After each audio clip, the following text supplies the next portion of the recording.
I signed the divorce papers with a hand that didn't shake. Not even once. The attorney watched me like he expected a breakdown. Tears, shouting, something cinematic. But all I felt was a thin, razor-clean silence slicing through the room.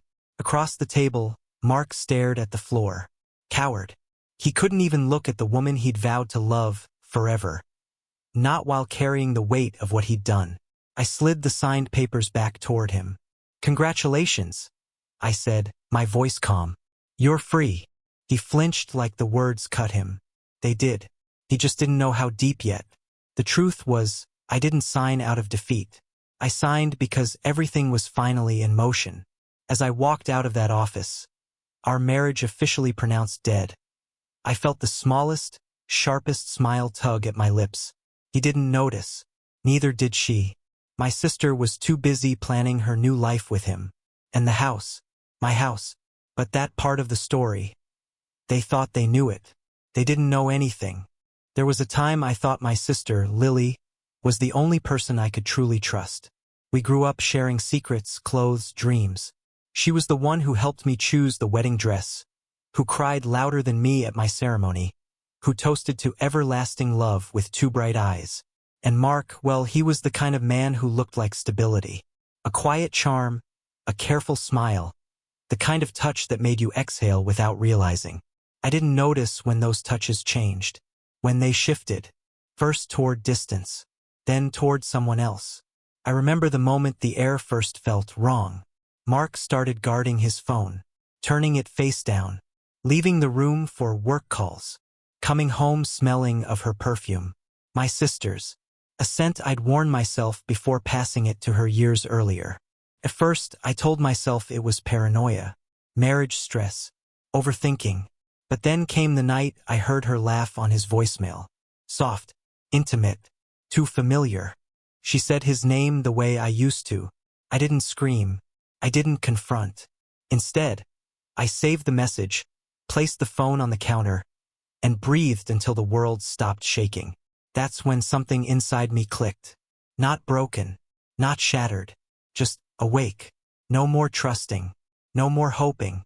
Calculation took its place. People assume revenge comes from rage. It doesn't. Not real revenge. Not the kind that ends careers, relationships, reputations. Comes from patience. From precision. They wanted each other? Fine. They could have each other. But not my marriage. Not my home. Not my peace. The house was the key. Our newly purchased home that Mark and I were supposed to move into that month. His name wasn't on the deed yet. A delay in paperwork, the attorney had said. A delay I encouraged.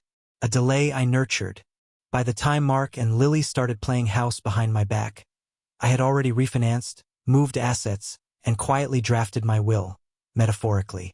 Every paper trail led back to me. Only me. And Mark? He just kept digging deeper. He confessed the affair only after she told him she was pregnant. He thought that would soften the blow. He thought I'd crumble.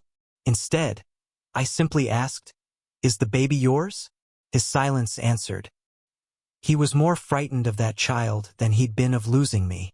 The day he asked for the divorce, he avoided my eyes again. I said yes before he finished the sentence. He didn't expect that. He stumbled. He thought I'd fight. He needed me angry, emotional, irrational. Anything that made me sloppy. But I'd already spoken to a lawyer. Already positioned the assets. Already prepared the documents. And the house? The house was never part of our marital property anymore. Not since the refinance I'd done 2 months earlier. Sole owner, me. Mark didn't read the fine print. Men like him rarely do. My sister certainly didn't. 3 weeks after the divorce was finalized, she showed up at the house with moving boxes, a smug smile, and a hand rested on her stomach like she was cradling a throne she'd stolen. Mark followed her, carrying bags, looking exhausted. Haunted. I stood at the front door, keys in hand. "Why are you here?" she demanded. "We told you we were moving in today." "You told me?" I repeated slowly. "Into my house?" Her smile faltered.